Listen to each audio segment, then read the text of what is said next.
Εξομολογήστε το Κύριο διαγρατός, αλληλούια, ότι στον αιώνα το έλεος αυτού, αλληλούια. Jesus died, and I swap out.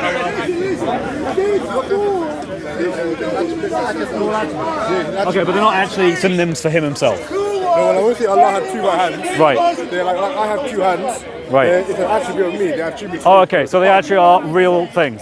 Yeah. Okay, so if they're not synonymous with Allah, then your Allah is composite. What do you mean? He has parts. Yeah, we don't. Wait, just answer this question. We know that Allah has two right hands, but we don't know like to say how and why. We can't. Yeah, but my point is, if you say there are real, existing, co-eternal, uncreated aspects of Allah that are not Allah himself, No, I don't think they're not Allah. They're part. I asked you, I said, are they the same as Allah? Yeah, they're part of it. Yeah. They're a part of him. So your God has parts. Yeah, but we don't say it like it's our parts. You know what I mean? But my point is that if you guys have a problem with the Trinity, don't you also have a problem with the two right hands, the shin, the eyes, the hearing, the sight? He's following Jesus or Paul? I don't know. Are you following Paul? Well, Paul was a disciple of Christ. Oh, okay. Paul never meet Jesus. Yeah, he had a vision of Even him. Christian said. He had a vision of him. Just like Muhammad had a vision of the angel There's Jibreel. no eyewitness for Muhammad's revelation. But number four, like No, Paul actually saw him. And there were companions around him that acknowledged something had happened. in real life, you mean? Like, Yeah, in real life, like he's on the road to Damascus. So Paul is struck by a vision, and those around him acknowledge that something happened. So they didn't directly hear it, but they saw something had happened. So yeah. But did they see him see Jesus? He never saw. But wait. He never.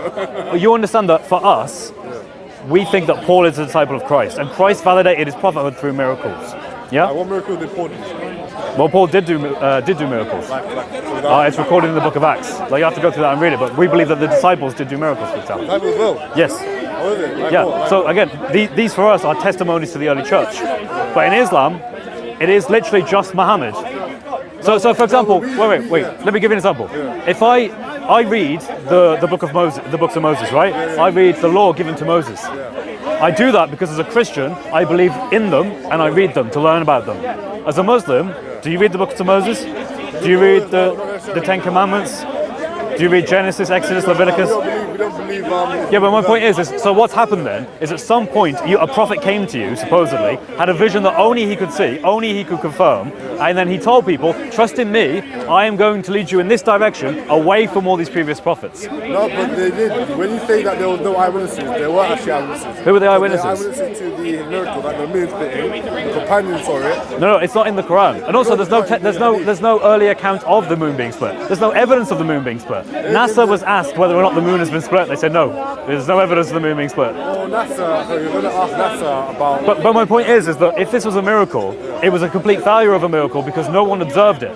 The only time you get people supposedly, from the Hadith, hundreds of years later. So hundreds of years later, you have accounts of people saying, I heard it from this person, from this person, from this person, from this person, and that's where we saw the moon split. That's a chain of transmission. But my point is if the moon had actually split, we would find people in China talking about it. We would find tribes in America talking about it. There isn't. There isn't. Someone in India. There is no. There isn't, I don't know brother. that name, but there's someone. Hey, good to see you, Paul. How are you? God bless. Truly, Yeah, there's someone in India. I don't know the exact name, but you reported to see it.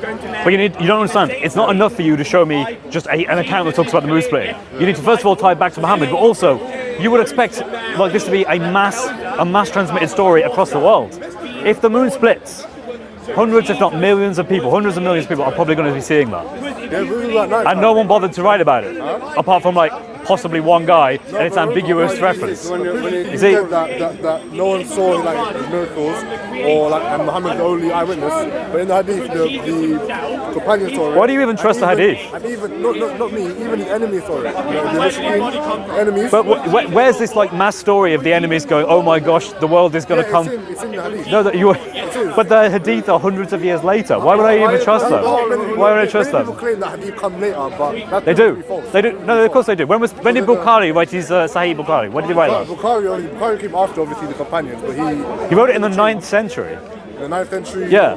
After Hijrah. So no, 9th century AD. So 600s is the Prophet for you, 900s is Al-Bukhari, so about 300 years. Well, 200 years, yeah. I don't know about that, but I know that Bukhari is one of the best scholars of hadith. Bukhari, like. Well, yeah, but the actual methodology is nonsense. Like, for example, the whole idea is that you can have a valid chain, a sahih chain of isnad, that goes back to supposedly someone. How do you verify or falsify it? You can't. I could tell you, my granddad was a Muslim. My granddad's dead. How are you going to prove he was or wasn't a Muslim? Well, obviously your testimony. Well, it says my testimony. And then there might be a Muslim here who's like, hey, I like the idea of Chris's granddad being a Muslim. And so he'll say, I heard Chris say it.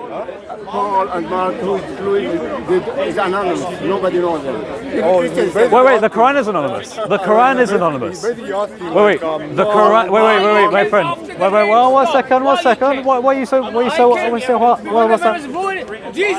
My friend. In the Quran, it never says who's writing it. It never says in the Quran who's writing it. in the Quran. No, never. Yeah, it never says it. The author is never mentioned in the Quran. It never says I, whoever, I'm writing this Quran. Never says it. But the Quran doesn't have to say that. Why? Oh. The Quran says that throughout the whole Quran. It says that, like, addressing the messenger. Right. So you can infer who wrote it, even though it doesn't technically say. Well, it says the Quran says that. Do you understand that's the same as the Christian tradition, right? Sorry? That's the same in the Christian tradition. No, but the Quran, So, for example, the Gospel of Matthew doesn't explicitly say, "Hi, my name is Matthew. I'm writing this," right? And that's what they mean by anonymous. But in the Quran, it's the same thing. Go on then. What do you mean? Go on. Even Christians said that. Huh? Even Christians said that. I literally just told you. In the Gospel of Matthew, it doesn't say, "Hi, my name is Matthew. I'm writing it." Just like in your Quran, it doesn't say, "Hi, I'm Allah. I'm writing this." You believe books? You didn't know the guy who was working. Huh? This is not that color. This is real color. Yeah, I know. Huh? This didn't have this color. I know. Right. Well done. This have this color. Well done. You don't know Jesus. In the next year of school, you'll learn something new. This color. Jesus is black. It's easy to change the Jesus outlook. Change Jesus, different color. They're just like chatting random crap now. They're just chatting with themselves. Update the Bible. Yeah. Well, the Quran in 1924 was a Hafs edition. Before, hey, did you know? According to Gabriel Reynolds, there are 4 different Hafs editions, all with different variants. That's Gabriel Reynolds. Gabriel Reynolds is a scholar of Islam. See, this is the thing. You don't know your own tradition. You don't know your own tradition. You don't know the difference between a transliteration and transmission. You have no idea. No idea.